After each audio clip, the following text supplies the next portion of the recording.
Happy Hump Day, folks, and welcome back to Brown Bag Bets, powered by BetSports. We are your daily dose of quick hit handicapping and sports betting picks.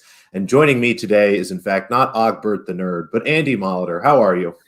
Yeah, I got I found these glasses. I couldn't find them for a long time. They were in a glasses case inside a backpack that's on the wall. So happy to have these blue blockers. The blue blockers are back.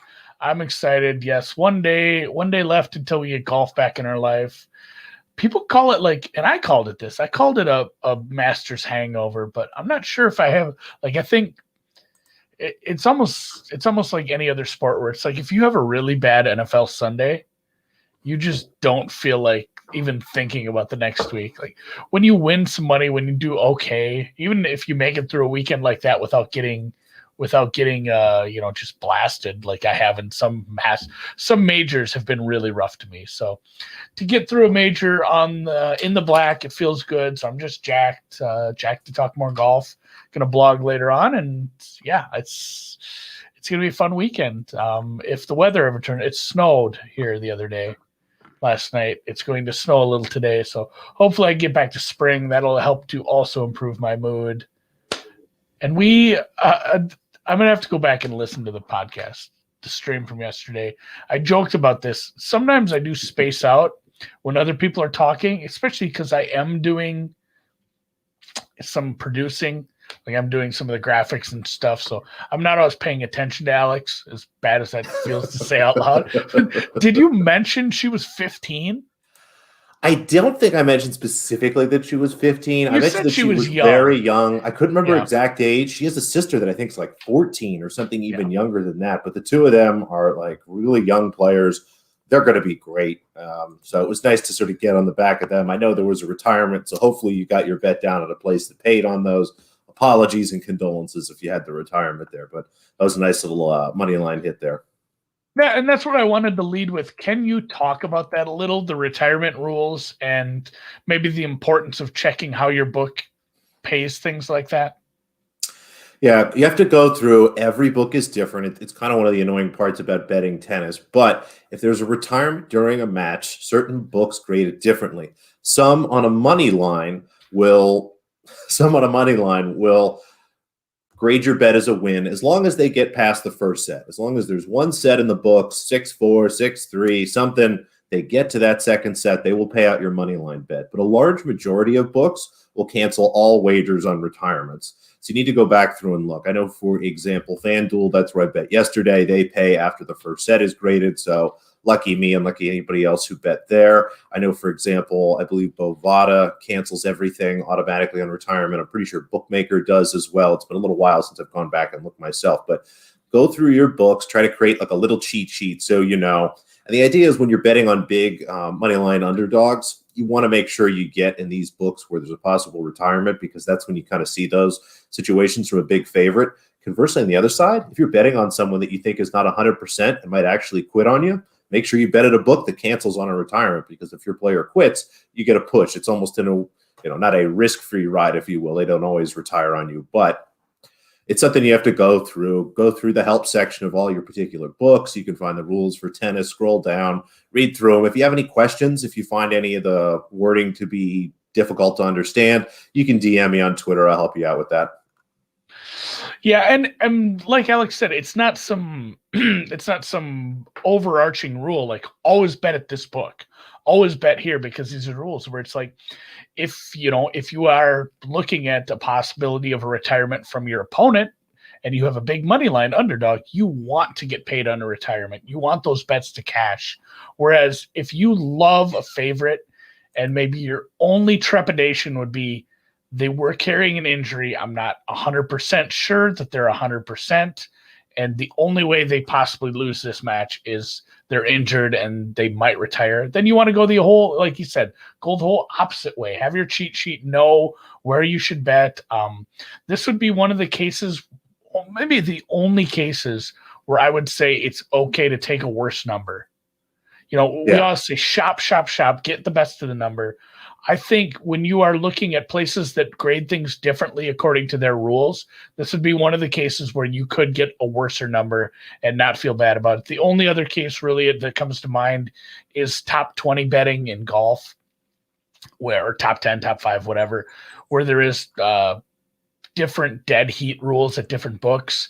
Some books will, if you are familiar with dead heat rules and the math on that, again, I said this to someone the other day, some of the most depressing math in gambling, excuse me, if you bet, and it doesn't even really matter the number, if enough people are tied at a certain place, you can actually get, less than your stake back. You can lose money on a winning bet. So that's where I will usually just pay a little more. And by that, I mean, get a worse number on some top 20 bets when I'm looking at these to make sure I'm getting no dead heat rules. You want to get your full payout. Nothing feels worse than the first time I ran into that was maybe 5 dimes. I had like 3 or 4 top 20s, and 2 of them, I think, tied for the place that was the final place there. And they were both decent numbers, but it was like an 8-way tie or something. Yeah. And both of them, neither of them paid out full stakes. It felt really bad. I had to ask. It was early on in my golf career. Like anything else, you live and learn, talk to people, ask questions, you'll figure it out. So with that, yeah, congrats on kind of nailing that one. She played very well. For one more time with her name. Fruvertova. Remember her? She's like a 9th grader. She's let me see what her sister's name is. She's gonna be real good. So, like while you're googling that, we will transition. Brenda and Linda Fruvertova. Oh, that makes sense. That sounds like a nice couple of gals. So we'll transition into picks. Yeah, and that's the thing. This last point on this, Patrick P. from the chat says, similar to FanDuel offering a 3-way first 5 money line. 3-way lines, really pay attention to that. You think I've had that with golf as well. Somebody says, oh, I can get a better number at this book on this matchup you're playing. Well, my matchup is a money line and you're playing a 3-way money line. If my 2 golfers tie, I receive a push, a void, I get my money back. If your 2 golfers tie, you lose, because there was a draw option. So double check anytime somebody throws a 3-way option at you. In this case, Patrick, speaking out a 3-way first 5 money line in baseball. If you think you're the same way, a lot of it is, if you think it's too good to be true, figure out how they're screwing you, because sometimes, and not to screw you, I guess, because it is pretty transparent if you figure out what's going on. It's, this is a 3-way bet. There's 3 outcomes. There's no way to push on this outside of a game being canceled. So, with that, let's skate on over to the NBA. That's what you say when you go to hockey bets, but we don't have any of those today. Maybe we'll have somebody back for the NHL. I think I talked to somebody the other day. I think we're going to get on to talk a little NHL again. But today we'll head to the association. The Heat lost, so I don't give a shit about it. I'm done with this league. Some totals today. What is it? What is this, December? Well, we'll get to that in a second. I mean, the Heat, I'm a little concerned, frankly. They have, I was looking today, I think they have to play 8 games in the next 12 days as a result of their insane schedule. So let's hope Charlotte continues to lose games despite whether or not we bet on them. You got to think big picture, folks. And let's hope Atlanta continues to miss Trae Young and lose games. But 12 games in the association tonight. And, kind of as a nice segue for my Heat comment, we are just barreling towards the end, and just barreling, I mean, stuff is flying off the car, which just a mess. We're going to get to the end here, but these teams are just absolutely beat and just bruised here. So again, be careful, go through all your injury reports. Unfortunately, with the Charlotte bet last night, I said I wasn't going to be worried if 1 player was out, but unfortunately 2 were out. I think we could have handled Terry Rozier or PJ Washington, but not both. Let's look forward to tonight. I won't go through all 12 games, but 2 that stuck out to me, Cleveland and Charlotte. Cleveland possibly without Colin Sexton. Charlotte continues to have a lot of injury problems. Cleveland actually will have Jarrett Allen coming back, so Colin Sexton out, Jarrett Allen in. That's some offense out the door and some defense coming in. Charlotte, again, continuing to just kind of bleed players, but they continue to be a strong team defensively. Yes, they lost that night, but, it was a low-scoring game, and they were solid on that end of the floor. So happy to grab under 213.5, and the little cherry on top here, Andy, we're going under a total of 215, which has been very, very good this year. Yeah, that's kind of that key. Not that there's like key numbers. I shouldn't even use the word key, but No, this is there has dangerous been now.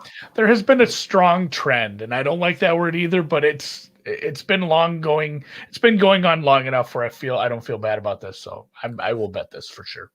Yeah, and it's a trend that follows a bias. I'm not sure which bias it is. Maybe you remember from you and Drew doing that pod, but people like to bet under high numbers and over low numbers. And I'm subject to it too. I think I bet over 200 at some point earlier in the year or something like that because I kept looking through my model and moving stuff around and I just couldn't get it that low. But it offers you some value here. Now, we don't have this in the next case. We get a nice total right in the middle here, 223.5. The Golden State Warriors playing the Oklahoma City Thunder. Oklahoma City has apparently dusted off Al Horford and gotten him back off sabbatical. He's playing, which helps the Oklahoma City defense. Shai Gilgeous-Alexander is out. Again, similar to what we're seeing with Cleveland.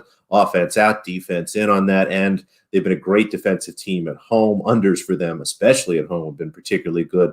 Golden State coming in tonight. I think they're going to be a team happy to kind of play at a slower pace. They're big favorites tonight. So a little concerned about the possibility of a blowout here. This will be something where if we have a nice sort of first half here, I might look to maybe middle a little bit on the second half. If there's kind of a blowout, I'll tweet something out if I do that. But just like this number, and then the cherry on top of this one, Andy, the guys blowing the whistles apparently don't do that very much. So it should help us tonight. Do you do anything with refs? Like, I know a lot. I'm getting more into baseball, and I'm talking to baseball guys, and there's a few guys that do a lot with umps. Like, how much are you getting into? Or is there some some days where it's like none of the refs are going to matter today, just with the matchups, and there's some days that are. What are you doing with that? I'm looking basically at individual refs, and I'm trying to do some work to figure out what happens with individual crews. So you have a head ref, and then you have two, I think there's a chief and then two referees, whatever the heck the names are. Sure. So I'm trying to get better at looking at what the combinations are, but it is something I look at every day. You have to understand, who's going to be out there, how have totals done when they're out there, have spreads when they've done out there. If you can get good enough statistics, how many fouls do they call? What does it look like? Some referees have a home away bias. Some referees have bias towards certain teams. You end up hearing about this stuff towards the playoffs. Some of that stuff's a little messy because we'll see something like in the last 6 years, so-and-so, the Raptors are 0-8 when so-and-so refs. It's like, no, that's too long. But if you look back over a season, it's not many, but every once in a while, there's a couple names, if you really start to go through, that stick out. There's a couple head refs that especially seem to drive certain outcomes. And again, that's, we're talking about minute stuff, but when you're betting the NBA every day, that's the kind of stuff that you have a chance to pick up that maybe isn't built into the number. Well, no, it's like something I said the other day about a golf matchup. I mentioned something and I almost felt dumb saying it out loud. And I said, this is not the reason I made the bet, but it doesn't hurt. Like it's like a nudge, an extra nudge. Trademark Mr. Thaler, but it is this little nudge that helps, push you into it. Whereas if you were close and it were maybe the opposite way, it might nudge you off a bet. That's how I use it. It's like a confirmation bias. Yeah, like a little confirmation. So I like it. I go, my projections look under. I start to think about the matchup. I look at the injuries. Or else is coming through. Let's click on the ref tab. Beautiful. Everything's in line. We'll see how we do. All right. Speaking of golf, I did add some bets yesterday. I'm adding more bets today. This card is getting really big, making me a little nervous, but I like where my numbers are right now. I ended up with another matchup, and I will say, anybody who joined last night got to see Untitled Golf Project. We mentioned it in the chat. This does not have a name. We are really struggling to figure out what to call this. Anybody who can name this, like I think Reed offered $100. Somebody who comes up with a name we like. So Untitled Golf Project still needs a name. I had a lot of fun playing RBC last night. I shot 8 under and I added some bets. Yes, Griffin Hatton got the nudge joke.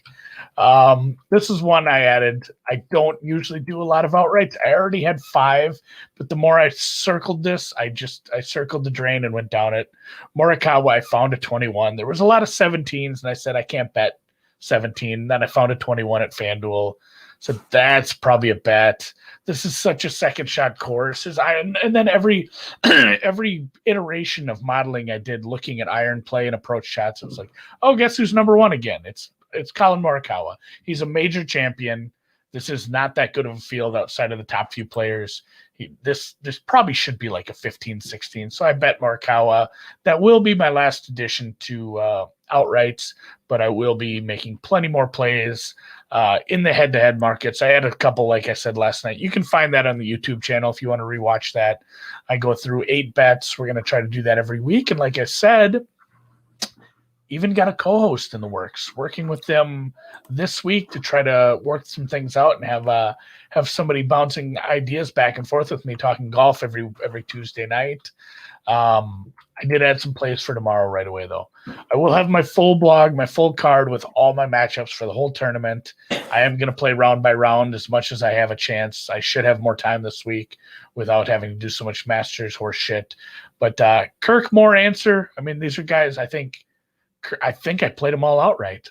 So obviously they're guys I like. And these were just some guys that were way, way, way down the list for me. For Telly, I can't find anything that backs him being anywhere. I mean, you can see a lot of these are bigger favorites. I'm betting some bigger favorites here. JTP there, plus 113, getting to fade him with more. That's a guy I've dogged on over the years. I've bet against him. I'm fine with all these, even laying the prices. I've talked about this in the past too with selling these strokes. We've gone over this. Should you, shouldn't you? Anyone wants the math on that, feel free to DM me. But I do look at similar to how you create a synthetic zero hold by looking at a bunch of different prices and finding the best price on one side and the best price on the other, seeing how close those two can get. I'm looking for the very best price, laying the half stroke, and the very best price, even if it's in a different book, on playing the straight money line, the money line and the handicap, and then I compare those two prices as a percentage and see if there's a big enough gap in there. And if there isn't, then I won't lay the stroke. I say it's not a big enough. I'm not getting enough money for laying an extra half stroke here. I'm going to take the money line that does come up. So today there wasn't anything like that, or tomorrow rather. So I'm fine with that. And then one final note on Kisner. He's trying a new putting style. Like, this is something you can kind of key in on if you do pay attention. And I don't pay attention, but I pay attention to the people that talk golf with me. And they're really good at finding this information. Again, networking, chatting, getting into some group chats with some people like this, some Slack channels. And this has been all over, though. I mean, this is a big one. Kisner's going to lock his arms while he's putting. He's doing something different. I was going to fade him anyway. This is, again, just a nudge. Anytime somebody's going with some wild equipment change or a big change in the way a swing change, a putting change, that's an extra bonus nudge. So Answer over Kisner. The one obviously Kirk over Fratelli is the one I love the best, but I love all three of these quite a bit. So that'll be for tomorrow. I don't think I'll have any more round one plays, but like I said, I will have more full tournament head-to-heads. Love it. Yeah, they're changing putting. I don't want anybody changing their putters. And one of the things, actually, I've talked to people, I've caddied forever and again, I'm trying to, I can help professional golfers, but I think anybody who's putting, you got to be loose, man. You got to feel good. You got to feel comfortable. He's going to be out there like this that's no good. I mean, there are times where people are it's not like they're punting a tournament away.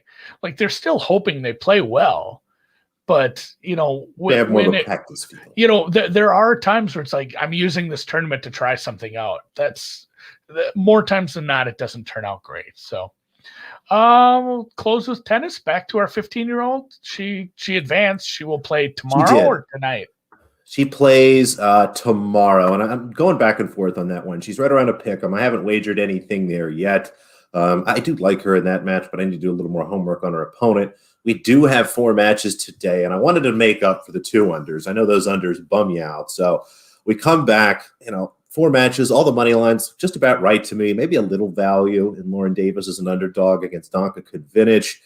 I kept staring at Claire Liu against Shelby Rogers. She's almost 5-1, maybe a sprinkle there. But my favorite play today, Alya Tomljanovic and Clara Towson over 21. Now, this is moved a little bit. If you see a 21.5, look for anything less than standard juice. If you see a 21, minus 115, even minus 120, that's okay.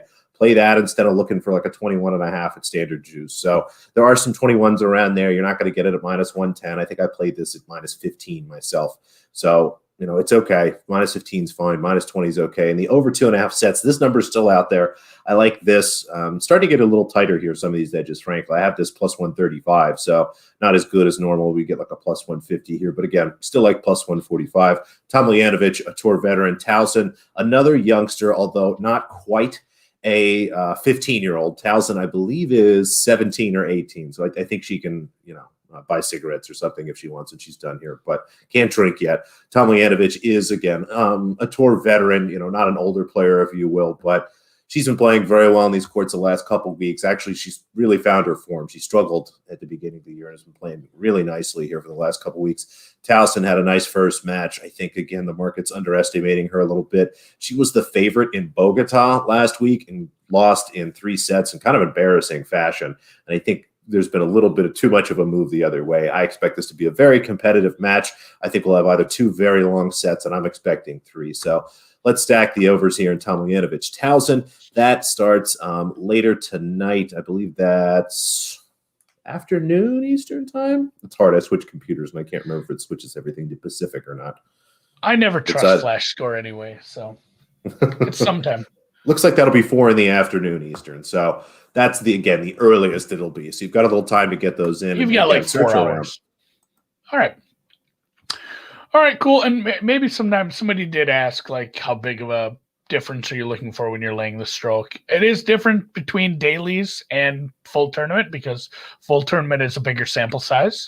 You get more chances to have a bigger distribution of scores, hopefully, whereas over 18 holes, it's tougher. So I do need a bigger distribution for a half stroke than a stroke and a half, or a bigger number, as funny as that sounds. But yeah, that's between minus 150. What you're doing, and we'll talk about this math someday, I guess.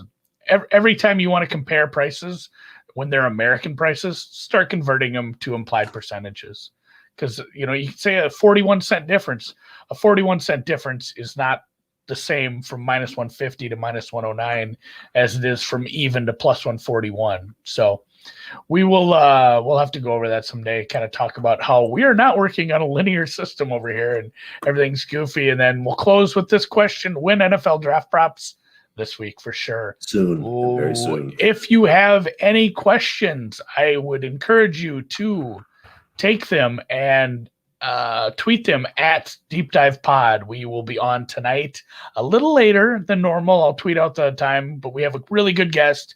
We'll be going over a bunch of draft stuff as we inch closer to the NFL draft. Yes, I'm very excited to talk about that draft tonight. I do love drafting. You guys do a great job with the NFL draft. The only one that sucks is the baseball draft because it's like 700 rounds. Yeah. Can you even bet on that? Do they have betting on that? I assume they do. Oh yeah. So we will have we will have plenty. Let's get in the hockey draft too. Yeah, I guess that one doesn't count. We'll have plenty of draft content over the next couple weeks. So with that, we'll check you later. Thanks a lot. If you're in the YouTube chat, do please give us a thumbs up. That really helps something with the algorithms and all that jazz. And if you haven't yet and you're in one of the legal states, don't forget to sign up for our sponsor WinBet. Get a $500 risk-free bet and the sweatshirt that Alex is wearing, a beautiful cotton spun Under Armour BetSperts or Deep Dive sweatshirt. You can get one of those. It's free if you send us your information. Send that over to @BetSperts on Twitter or email contact@betsperts.com. And with that, we're off.